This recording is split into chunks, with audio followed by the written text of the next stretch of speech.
નમસ્કાર, સમાચારો સાથે હું છું ઝરણા। જ્યાં ખાતાની ફાળવણી હજુ સુધી નથી કરવામાં આવી, પરંતુ સમાચારો મળી રહ્યા છે કે જવાહર ચાવડાને સહકારી ખાતું આપી શકાય છે, તો યોગેશ પટેલને વન મંત્રાલય મળે તેવી શક્યતા હાલ તો વ્યક્ત કરવામાં આવી રહી છે।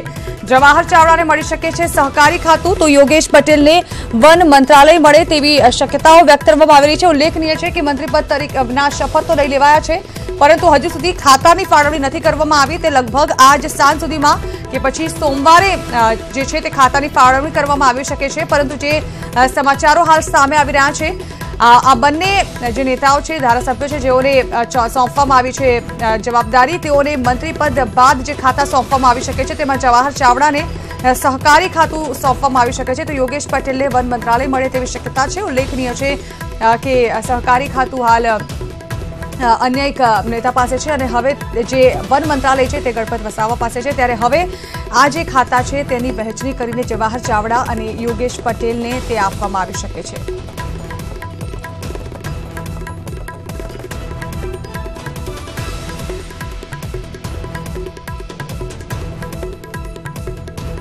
તો આજે ગુજરાતની રૂપાણી સરકારના મંત્રીમંડળનું વિસ્તરણ થયું। કોંગ્રેસના ધારાસભ્ય જવાહર ચાવડાએ રાજીનામું આપીને ભાજપનો કેસરીઓ ધારણ કર્યો અને આજે તેઓએ મંત્રી તરીકેના શપથ લીધા, તો યોગેશ પટેલનો પણ મંત્રીમંડળમાં સમાવેશ કરી તેમને રાજ્યપાલે શપથ લેવડાવ્યા। મહત્વનું છે કે પેરાશૂટ લેન્ડિંગથી ભાજપમાં ભળેલા જવાહર ચાવડા સહિત અન્ય 3 લોકોએ વિજય મુહૂર્ત 12:39 શપથ ગ્રહણ કર્યા। માણાવદરના જવાહર ચાવડાએ કેબિનેટ મંત્રી તરીકે શપથ ગ્રહણ કર્યા, જ્યારે કે યોગેશ પટેલ સહિત અન્ય એક મંત્રીએ રાજ્યકક્ષાના મંત્રી તરીકેના શપથ લીધા।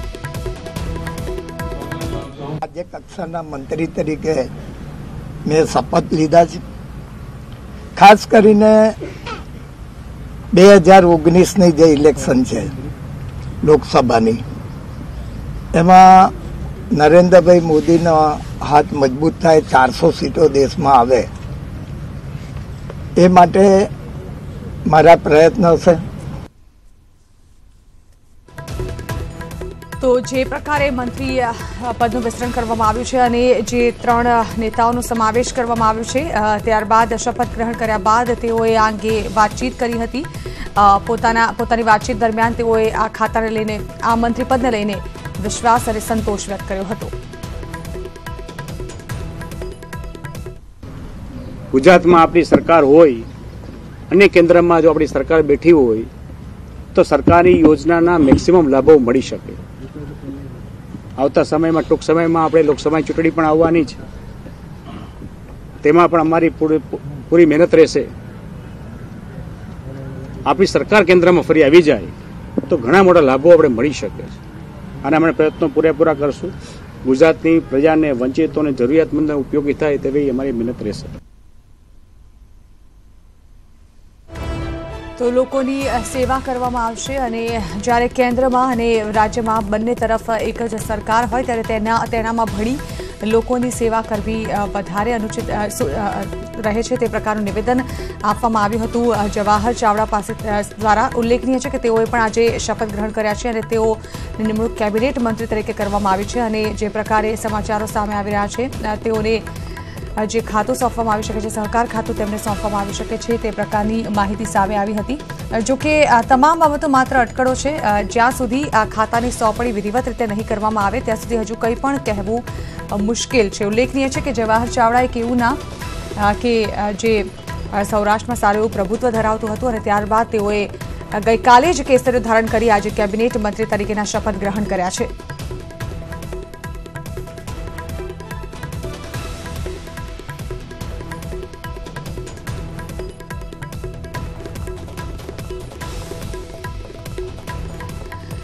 તો ઉલ્લેખનીય છે કે આજે મંત્રીપદની શપથવિધિ યોજાઈ હતી। ખાસ તો 12:39 मंत्री तरीके मागणी कोईनी पासे करी, मारू काम लोकोना प्रश्नो उकेलवानुं। योगेशभाई तमे एवुं पण कीधुं હતું કે એમ્સની વાત થતી હતી, રાજકોટ એમ્સ કીધું એમ્સ તો આપો, મંત્રીમંડળ ના આપો। नहीं, मंत्रीनी तो वात ज नहीं करी। एम्स बरोडाने मळे ए माटे मारी रजूआत विधानसभामां हती અને 12 जनता दळमां हता, तमे राज्यसभा प्रश्नोत्तरी कर्युं, भाजपमां आया, તમને સતત અન્યાય થયો, તમે 90 થી સિનિયર ધારાસભ્ય છો, તમને મંત્રી તરીકે તમારાથી જુનિયર કક્ષા લોકો જુનિયર કક્ષા ધારાસભ્ય કેબિનેટ કક્ષા પ્રધાન છે, તમને તો સામાન્ય રાજ્ય કક્ષા પ્રધાન બનાવો છો. આ અન્યાય નથી. મારે લોકોના કામ માટે મતલબ છે. હું રાજ્ય કક્ષાનો મંત્રી હોઈશ તો કેબિનેટ મંત્રી પાસે કોઈના કામ કરાવવાના છે તો બી કરાવીશ. એટલે લોકોના પ્રશ્નો ઉકેલે એ જ અમારો એમ. યોગેશભાઈ, એક પ્રકારનો ડેમેજ કંટ્રોલ કર્યો છે સરકારે મધ્ય ગુજરાતમાં આપને મંત્રી પદ આપીને, લાગે છે આપનો ઉપયોગ થયો છે? એ તો હવે ખાસ કરીને વડોદરા શહેરમાં એટલે એ મધ્ય ગુજરાતનું જે બી કઈક ખામી હતી એ સરકારે પૂરી. એટલે ઉપયોગ કર્યો હોય તમારે એવું લાગે છે? ઉપયોગ તો હવે એટલે મારામાં જે વિશ્વાસ રાખ્યો છે એ હવે પૂર્ણ કરી. તમે એમ્સની વારંવાર માંગણી કરી હતી વડોદરામાં, પણ તમને નથી આપી, તમે નારાજ થયા હતા, એટલા માટે આ બધું તમને લાભ આપે છે? નારાજ તો લોકો માટે નારાજ છું, મારા માટે નહીં. કે એમ્સ મળત અમને તો આખા વડોદરા એટલે મધ્ય ગુજરાત ને અમદાવાદ સુધી લોકોને ફાયદો. યોગેશભાઈ, આઈએસ અધિકારીઓ આપની સાંભળતા નતા, હવે આપની ચેમ્બરમાં આપશે, કઈ રીતે કામ લેશો અધિકારીઓ પાસેથી? કામ લેતા તો મને આવડે છે, કારણ કે મેનેજમેન્ટ શું કરવું એ તો મારો વર્ષોનો વિષય. એમ્સને લઈને તમારા સાથે ધારાસભ્ય તમે જે રીતે સર્કિટ હાઉસની અંદર મળ્યા હતા, એક મીટિંગ કરી હતી નારાજગી બાબતને લઈને, ખાસ હવે તમે પણ રાજી અને તમારી સાથે જે સર્કિટ હાઉસ પહોંચ્યા હતા બીજા મધુ શ્રીવાસ્તવ એ વખતે અધિકારીઓ કામ નથી કરતા એ અમારો મુદ્દો હતો. પણ હવે તો એક મંત્રી છે, હવે મંત્રી કક્ષાની અંદર, તો હવે તો કામ કરશે એ તો તમારા થ્રુ ના કામ લઈશું બરોબર.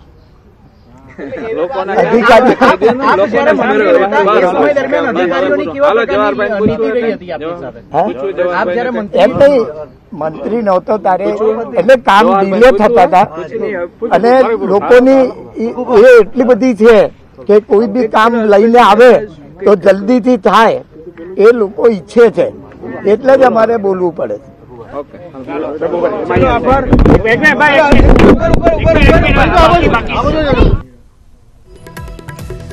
તો યોગેશ પટેલ દ્વારા પણ મીડિયા સાથે વાતચીત કરવામાં આવી હતી. જો કે જે સમયે તેઓએ એમ્સ વડોદરાને નહોતી મળી ત્યારે જે તેઓએ નિવેદન આપ્યું હતું, તેઓએ કહ્યું હતું કે મંત્રી પદ તો નથી મળ્યું, તો એમ્સ તો વડોદરાને મળવી જ જોઈતી હતી.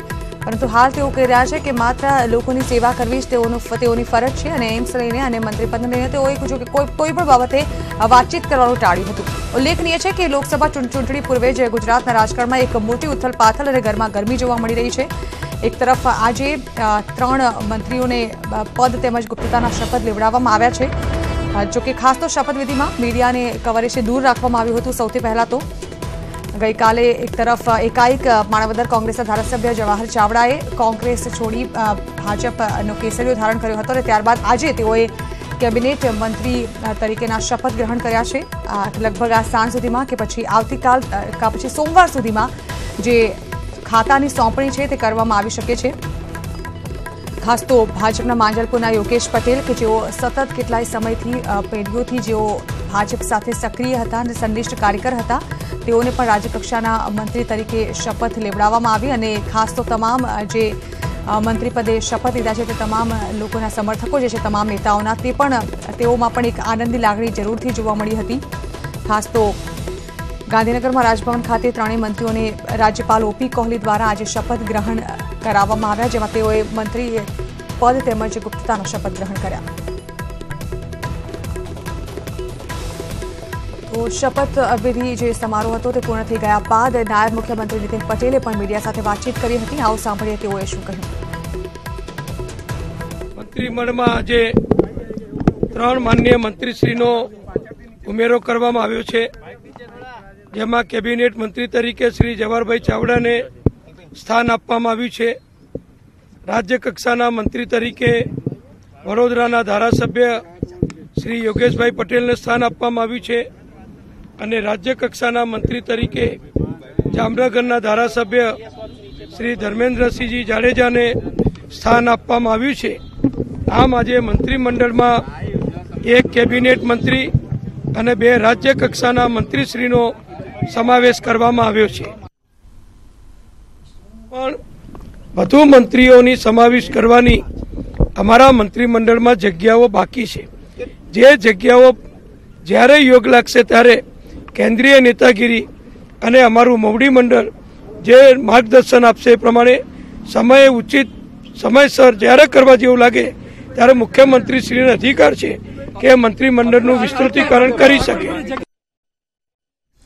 તો ઉલ્લેખનીય છે કે લોકસભા ચૂંટણી પૂર્વે ગુજરાતના રાજકીય સ્તરે જોરદાર ગરમાગરમી જોવા મળી છે. એક તરફ રૂપાણી સરકારના મંત્રીમંડળનું વિસ્તરણ કરવામાં આવ્યું, જેમાં 3 મંત્રીઓએ શપથ ગ્રહણ કર્યા છે અને તેઓને હવેથી થોડાક જ કલાકોની અંદર કે થોડાક સમયની અંદર તેઓને શપથ લેવડાવવામાં આવશે. બીજી તરફ કહી શકાય કે ચૂંટણીઓને લઈને જે પ્રકારે ગરમાગરમી વધી રહી છે, એક તરફ CWCની બેઠક પણ યોજાવા જઈ રહી છે, જે 12મી માર્ચે યોજાશે, તેને લઈને પણ તૈયારીઓ કરી નાખવામાં આવી છે. આ તરફ કોંગ્રેસમાંથી માણાવદરના ધારાસભ્યએ રાજીનામું આપી કેસરીઓ ધારણ કર્યા બાદ કેબિનેટ મંત્રી પદ તરીકેની શપથ ગ્રહણ કરી.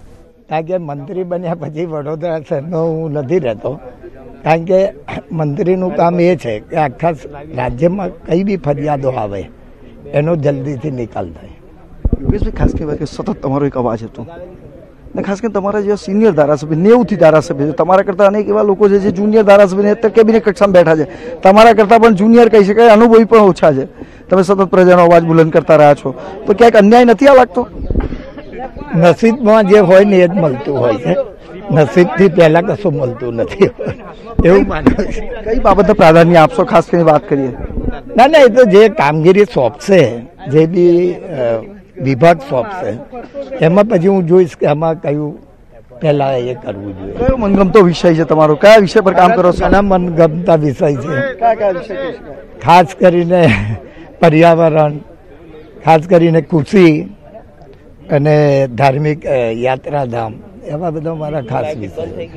આ યોગેશભાઈ એમનું સ્પષ્ટપણે કહેવું છે કે તેઓ સિનિયર છે, પરંતુ જે નસીબમાં હોય એ જ મળે. પર્યાવરણ, શિક્ષણ, કૃષિ જેવા વિષયોમાં એમને ચોક્કસ રસ છે. જો કામ આપવામાં આવશે તો બધું કામગીરી કરી શકાશે. હિતેન્દ્ર બાવળ, ન્યૂઝ 18 ગુજરાતી, ગાંધીનગર. તો આપણે ફરી એકવાર જણાવી દઈએ, એક તરફ જ્યાં મંત્રીમંડળનું વિસ્તરણ કરવામાં આવ્યું છે, ખાતાઓની સોંપણી કરવામાં આવશે, તે તરફ તેની તૈયારીઓ કરવામાં આવી હતી અને ગઈકાલથી જે પ્રકારે અટકળો ચાલી રહી હતી, આજે 3 મંત્રીઓ જે છે તેઓએ શપથ ગ્રહણ કર્યા છે. યોગેશ પટેલ સાથે પણ વાતચીત કરવાનો પ્રયત્ન કર્યો, જ્યારે તેઓને પૂછવામાં આવ્યું કે તમારા કરતાં ઘણા જુનિયર નેતાઓ છે તે કેબિનેટ કક્ષાના મંત્રી તરીકે શપથ લઈ રહ્યા છે, ત્યારે આપને અન્યાયની લાગણી નથી અનુભવાતી? ત્યારે આ બાબતે યોગેશ પટેલે બિલકુલ ઇનકાર કર્યો હતો. તેઓએ કહ્યું કે તેઓનું કામ માત્ર પ્રજાની સેવા કરવાનું છે. તો એક તરફ જ્યાં ભાજપ પણ જે છે તે મંત્રીમંડળના વિસ્તરણમાં લાગેલું હતું, ત્યાં બીજી તરફ 12 માર્ચે એટલે કે મંગળવારે CWCની બેઠક અમદાવાદ ખાતે અડાલજ ખાતે યોજાવા જઈ રહી છે, ત્યારે તેને લઈને પણ તૈયારીઓ કોંગ્રેસ દ્વારા પૂરજોશમાં કરવામાં આવી રહી છે. ત્યાં કેવો નજારો જોવા મળી રહ્યો છે અને કઈ પ્રકારની તૈયારીઓ કરવામાં આવી છે, તેનો એક નજારો લઈ લઈએ. અને આ વિશે વધુ વાત કરવા અમારા સંવાદદાતા મયુર માકડિયા અમારી સાથે જોડાઈ રહ્યા છે અડાલજથી. મયુર, હવે માત્ર ગણતરીના કલાકો બાકી રહ્યા છે 12 માર્ચની આડે, અને ત્યારબાદ અહીં ખૂબ જ મોટી એક બેઠક યોજાવા જઈ રહી છે CWCની. જાણવા માંગીશું કેવી તૈયારીઓ ચાલી રહી છે ત્યાં હાલ?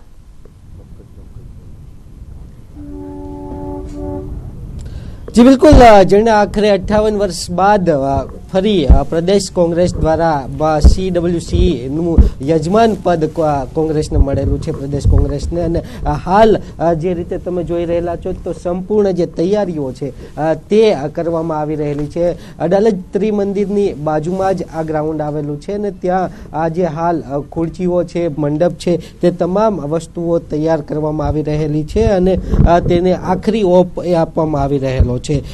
થોડી જ વારમાં કોંગ્રેસના પ્રદેશ અધ્યક્ષ પણ અહીં આવશે. આપણી સાથે હેમાંશુ પટેલ છે, તેમની સાથે આપણે વાત કરીએ. હેમાંશુભાઈ, કેવા પ્રકારની તૈયારીઓ હાલ આરંભી દીધેલી છે? આ રેલી રાહુલજીની CWC પતાઈને અહીંયા આવવાના છે. ખૂબ ઉત્સાહ છે અહીંયા. અને ગત વખતે બી જે રદ થયું પછી અમારે અહીંયા જે સાંભળવું પડ્યું હતું અને ફરી આયોજન થયું છે, તો એટલો બધો આનંદ છે બધાની અંદર કે ડબલ મહેનત કરવી પડી, પણ 2 વખત પ્રજા વચ્ચે જવાનો મોકો મળ્યો અને આ ગ્રાઉન્ડમાં ફરી આજે મોટાભાગનું કામ તૈયારી તરફ અમારું ચાલી રહ્યું છે અને ખૂબ સારી રેલી થશે એવી આશા છે અમને. ખૂબ વિશાળ ગ્રાઉન્ડ છે, લાગે છે કે ભરાઈ જશે? ભરાશે ને ઉભરાઈ જશે. તમે જે લોકોની ચાહના છે રાહુલજી માટે, સોનિયાજી માટે, કોંગ્રેસ માટે, પ્રજાના જે કોંગ્રેસના આશીર્વાદ છે એ આપ એ દિવસે ચોક્કસ જોઈ શકશો. ખાસ કરીને રાહુલ ગાંધી, પ્રિયંકા ગાંધી અને સોનિયા ગાંધી એક મંચ ઉપર પહેલી વખત ગુજરાતની અંદર જોવા મળશે. કેવી અપેક્ષાઓ છે કોંગ્રેસી કાર્યકરોને? ખૂબ ખૂબ ઉત્સુક છે પ્રિયંકાજી, રાહુલજી, સોનિયાજી, ડોક્ટર મનમોહનસિંહજી, અને નસીબથી કે CWCના લીધે આખા દેશની કોંગ્રેસના તમામ વરિષ્ઠ નેતાઓ એક મંચ ઉપર અને અડાલજમાં આ જોવા મળશે. ખૂબ ગૌરવની વાત થશે. તો ચોક્કસ હાલ જે તૈયારીઓ છે તેને આખરી ઓપ આપવામાં આવી રહેલો છે. તમામ જે તૈયારીઓ છે તેનું નિરીક્ષણ કોંગ્રેસના જે નેતાઓ છે તેમના દ્વારા કરવામાં આવી રહેલું છે અને કોંગ્રેસનો દાવો છે કે જે આ મેદાન છે તે સમગ્ર મેદાને ભરાઈ જશે અને કાર્યકરોમાં સોનિયા ગાંધી, રાહુલ ગાંધી અને પ્રિયંકા ગાંધીના આગમનથી ખૂબ ઉર્જાનો સંચાર પણ થશે. જી બિલકુલ મયુર, તો તૈયારીઓને આખરી ઓપ આપવામાં આવી રહ્યો છે. કોઈ પણ જાતની કચાસ ન રાખવામાં આવે તે પણ ખાસ ધ્યાન રખાશે. આભાર. તો CWCની બેઠક યોજાઈ રહી છે તેને લઈને તૈયારીઓ કરવામાં આવી રહી છે. તડામાર તૈયારીઓ હાલ ચાલી રહી છે ત્યાં અડાલજ ખાતે. જવાહર ચાવડા કે જેઓએ કેબિનેટ મંત્રી તરીકેના શપથ ગ્રહણ કર્યા છે અને ત્યારબાદ તેઓએ અમારા સહયોગી સાથે પણ વાતચીત કરી હતી. ઉલ્લેખનીય છે કે તેઓએ કોંગ્રેસ જે છે તેનો હાથ છોડી ભાજપનો ભગવો ધારણ કર્યો છે અને હવે કેબિનેટ મંત્રી કયું ખાતું સહકારની વાત ચાલે છે? ના, એવી તમને ખબર છે, મને ખબર નથી. મને કોઈ ખાતું સોંપાણું નથી, કોઈ ખાતું માંગ્યું પણ નથી. સરકારની જે કામગીરી સોંપશે તે અમે કરશું. સર, એક જ ખાતું એવું બાકી રહે છે જે કેબિનેટને નથી ફળવ્યું, એમાં સહકારનો નંબર લાગે છે ને એવી ચર્ચા છે કે જવાહર ચાવડાને નિર્ણય કરવાનો અધિકાર મારી પાસે નથી. માની લો કે સહકાર મળે તો આપને લાગે છે કે આપને એમાં યોગ્ય ફાવટ છે કામગીરી કરી છે? સોંપાશે એની ઉપર કામગીરી કરવાની. આપની પોતાની પર્સનલ ચોઇસ? ના, કોઈ ચોઇસ નથી. સર, ઘણા આપના વિસ્તારના પ્રશ્નો હશે જે પહેલા અગાઉ આપ વિધાનસભામાં ઉઠાવતા રહ્યા છો. આપને એવું લાગે કે હવે જ્યારે તમને સત્તા મળી છે, અત્યાર સુધી એવું હોય કે સત્તા હોય તો આમ કરીએ તેમ કરીએ, હવે જ્યારે ખરેખર સત્તા મળી ત્યારે તમને કયો પ્રશ્ન સૌથી પહેલા સોલ્વ કરવાનું મન થશે? આપની ઈચ્છા છે? ના, જનરલ બધી પ્રશ્નો. કોઈ સ્પેશિયલ ક્વેશ્ચન? પ્રાથમિકમાં જે રોડ રસ્તા હોય, તળાવ હોય, સિંચાઈ યોજના હોય તે. બીજું શું? છેલ્લો સવાલ જવાહરભાઈ, તમારા માટે તમારા હવે જે સામી છાવણીએ કહેવાય કોંગ્રેસ પણ એવું કહે કે જવાહર ચાવડા એક સરળ વ્યક્તિત્વ, ભાજપમાં પણ એવું સ્વીકારે કે જવાહર ચાવડા એક સરળ વ્યક્તિત્વ. હવે જ્યારે સામી છાવણીએ આવી ગયા છો, એક નવું કલ્ચર, પોતાનું કલ્ચર જે 30 વર્ષથી છોડીને આવ્યા, કેવી અસમંજસ હૃદયથી મહેસૂસ કરો છો? સરળ વ્યક્તિત્વમાં બધું આવી જાય છે ને, આ સાઈડમાં કે આ સાઈડમાં હોય. માનસિક દ્વંદ? ના ના, આમાં જ બેસીને કામ કરવાનું છે. અહીં બેસો કે અહીં બેસો, કામ કરવાનું ફિક્સ જ છે. જવાહર ચાવડા ટૂંકા જવાબ આપી રહ્યા છે. ભાજપ પાસેથી બીજું કઈ શીખ્યા કે ન શીખ્યા? 2 દિવસમાં આટલું જરૂર શીખ્યા.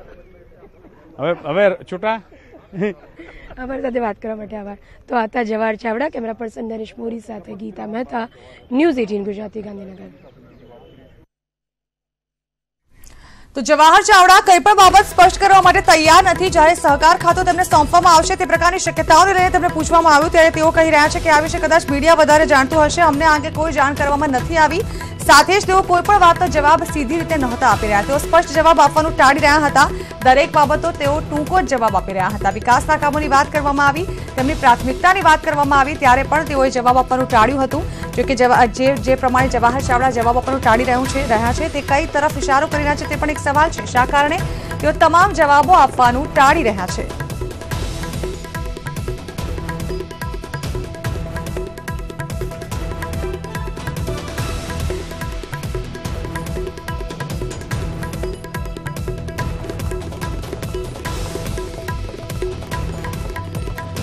તો આ તરફ કોંગ્રેસ છોડી ભાજપમાં જવાની અટકળો પર અલ્પેશ ઠાકોરે અલ્પ વિરામ મૂકી દીધું. જોકે નારાજગીની વાતનો ઇનકાર ન કરતા તેમણે જણાવ્યું કે સત્તા સૌને ગમે, પરંતુ હવે કોઈ પણ મૂંઝવણ ન હોવાનું અને કોંગ્રેસનો હાથ નહીં છોડવાનું અલ્પેશે જણાવ્યું. સાથે જ લોકસભા ચૂંટણી નહીં લડે તેમ પણ તેમણે જણાવ્યું હતું. आज आपको वचनबद्ध होकर बोल रहा हूं, हमने संघर्ष का रास्ता पसंद किया है. हमने वो संघर्ष का रास्ता पसंद किया जिस रास्ते में बहुत सारी कठिनाइयां हैं, बहुत सारा संघर्ष है. भले ही आज सत्ता नहीं है, लड़ेंगे हम.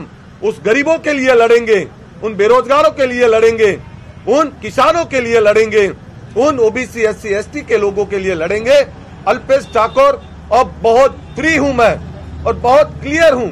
मुझे लड़ना है मेरे लोगों के लिए, तो मैं अब कांग्रेस पार्टी के साथ रहने वाला हूं और कांग्रेस पार्टी को ही समर्थन देने वाला हूं. देखिए, अभी मैं बोल दूं, सुनिए, मैं क्लियर बोल दूं, अभी मेरा ऐसा कोई विचार नहीं है.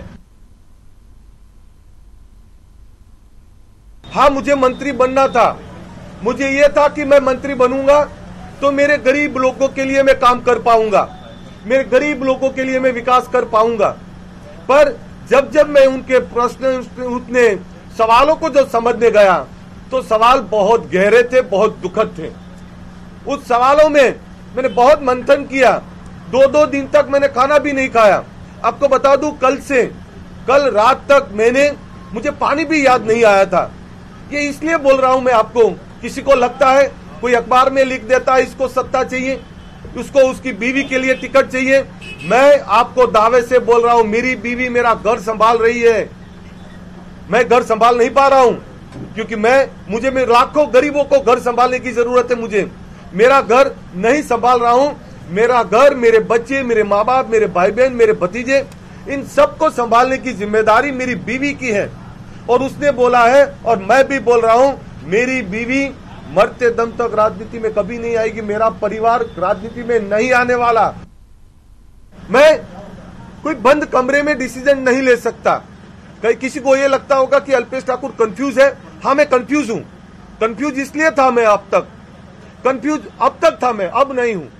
कंफ्यूज इसलिए मैं अब तक था, मुझे मेरे गरीब लोगों का वो दुख, जो लोग भूखे रहते हैं, जिनके कच्चे मकान देखता हूं, जिनके वहां पानी नहीं है, जिनके वहां बिजली नहीं है, जिनके वहां सड़कें नहीं है, जिनके लिए वहां रोजगार नहीं है, जिनके वहां शिक्षा नहीं है, उनको देखता हूं तो मैं मन ही मन रो पड़ता हूं। और कई बार अकेले में भी मैं रोया हूं और मैं बहुत इमोशनल हूं। मैं कभी अपने सेंटीमेंट छुपा नहीं सकता, मैं दब के नहीं रह सकता। मैं दिल से बोल रहा हूं, हाँ, मैं ईमानदारी से बोल रहा हूं। आप सबको मैंने मंत्री बनने का सोचा था, मैंने बात भी की, पर मैंने बहुत सारी बातों के लिए सोचा। कल रात तक ये मैं और धवल सिंह पूरी रात, परसों भी नहीं सोए, कल भी नहीं सोए। અન્ય સમાચારો મળી રહ્યા છે અમદાવાદના શહેર કોટડા વિસ્તારમાંથી જ્યાં પથ્થરમારાની ઘટના સામે આવી છે। બે જૂથ પથ્થરમારા દરમિયાન આમને સામને આવ્યા હતા। ઉલ્લેખનીય છે કે હોળીના પૈસા ઉઘરાવવા બાબતે આ પથ્થરમારો થયો હતો। હાલ પોલીસ ઘટનાસ્થળ પર પહોંચી ચૂકી છે અને પરિસ્થિતિ થાળે પાડવામાં આવી રહી છે। દ્રશ્યોમાં આપણે બતાવી રહ્યા છીએ, પોલીસ ઘટનાસ્થળ પર પહોંચી હતી। શહેર કોટડા વિસ્તારમાં હોળીના પૈસા ઉઘરાવવા મામલે બોલાચાલી સર્જાઈ હતી અને ત્યારબાદ ઘટના પથ્થરમારામાં પરિવર્તિત થઈ ચૂકી હતી। બે જૂથ આમને સામને આવી ગયા હતા અને એકબીજા પર પથ્થરમારો કરવાની શરૂઆત કરી દીધી હતી। જોકે ત્યારબાદ આ અંગે ઘટના અંગે પોલીસને જાણ કરવામાં આવતા પોલીસે ઘટનાસ્થળ પર પહોંચી પરિસ્થિતિ પર કાબુ મેળવી લીધો હતો। હોળીના પૈસા ઉઘરાવે જેવી નજીવી બાબતે આ પથ્થરમારાની ઘટના સામે આવી, જેમાં બે જૂથો સામે આવી ગયા અને એકબીજા પર પથ્થરમારો કરવા લાગ્યા। જોકે પોલીસે મામલો થાળે પાડી દીધો છે।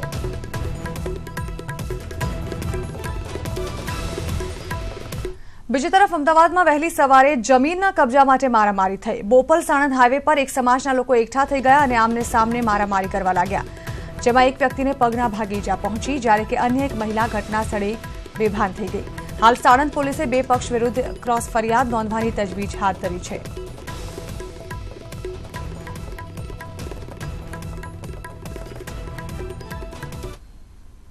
ભાવનગરમાં પાણીની તંગીને લઈને રંધોડા ગામના લોકોએ આકરો વિરોધ કર્યો। રંધોડા ગામના લોકો રસ્તા પર ઉતરી આવીને રસ્તો બંધ કર્યો। ભાવનગર રાજકોટ હાઈવે પર રંધોડા ગામના લોકો ઉતરી વિરોધ વ્યક્ત કરતા હતા। પાણી માટે વલખા મારતા ગામ લોકોએ રસ્તા પર ઉતરી વિરોધ પ્રદર્શિત કર્યો હતો।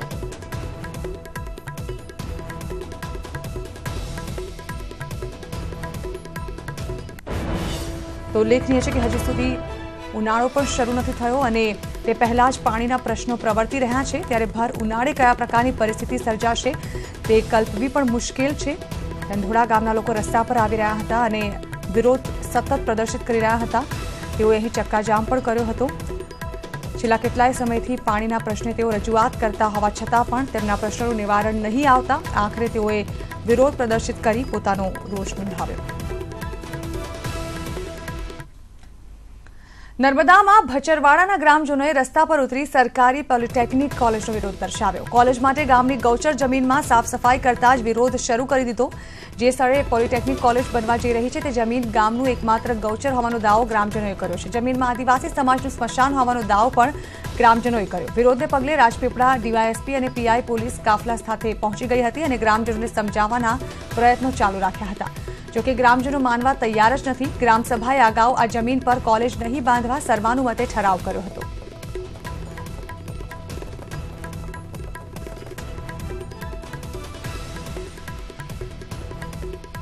વલસાડના કપરાડાના નાના પોંઢામાં થયેલા અકસ્માતના વિડીયો સામે આવ્યા છે, જે વિડીયોએ દરેકને ધ્રુજાવી દીધા છે। બાઇક સ્લીપ થઈ જતા મહિલા ટ્રકની નીચે આવી ગઈ હતી અને ત્યાં જ તેનું મોત નીપજ્યું। જો કે અકસ્માતના વિડીયો સામે આવ્યા છે, જેમાં ટ્રકની નજીક બાઇક સ્લીપ થતાં જ મહિલા ટ્રકના ટાયર નીચે આવી ગઈ હતી અને જોતજોતામાં જ લોકોના ટોળા એકઠા થઈ ગયા હતા। જો કે તાત્કાલિક મહિલાને હોસ્પિટલ ખસેડવામાં આવી હતી, પરંતુ તે પહેલા જ તેનું મોત નીપજ્યું હતું। હાલ પોલીસ ચોપડે ગુનો નોંધી આગળની કાર્યવાહી હાથ ધરાઈ છે।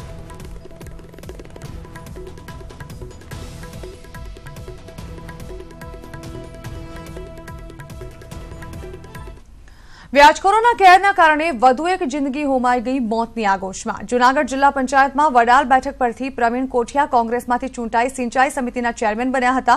તે પ્રવીણ કોઠિયાએ ઝેરી ટીકડા ખાઈ આત્મહત્યા કરી લેતા સનસનાટી મચી ગઈ। જો કે મોત અગાઉ તેઓ એક સ્યુસાઇડ નોટ લખીને છોડતા આત્મહત્યા પાછળનું કારણ પણ જાણવા મળ્યું છે, જેમાં માથે વધી ગયેલા દેવાને કારણે વ્યાજખોરો દ્વારા કરાતી સતત પઠાણી ઉઘરાણીને લઈ ત્રસ્ત થઈ ગયેલા પ્રવીણ કોઠિયાએ આત્મહત્યા કરી। મહત્વનું છે કે પ્રવીણ કોઠિયા જમીન મકાનના ધંધા સાથે સંકળાયેલા હતા અને માથે ચડતા દેવાને કારણે તેઓની પાસે 9 વ્યક્તિઓ સતત ઉઘરાણી કરતા પ્રવીણ કોઠિયાએ આત્મહત્યા કરી લીધી। તો પોલીસે પણ સુસાઇડ નોટમાં લખેલ 9 વ્યક્તિઓ વિરુદ્ધ ગુનો નોંધી તેમને પકડવા માટે તજવીજ હાથ ધરી છે। इसमें कुछ नामों में जैसे मैं आपको बता दूंगा, एक प्रफुल्ल भाई करके हैं जो जूनागढ़ के ही बताते हैं, गबरू भाई धादल है, प्रवीण भाई बोरेचा, अर्शी भाई आहिर, तो ऐसे करके 9 नाम आए हैं सुसाइड नोट में लिखे हुए हैं। तो उसकी भी तपास हम लोग करेंगे, सुसाइड नोट की भी। भारतीय दंड संहिता की कलम 306, 114 और गुजरात मनी लॉन्ड्रिंग एक्ट की कलम 5, 38 और 42 कलम लगाई है।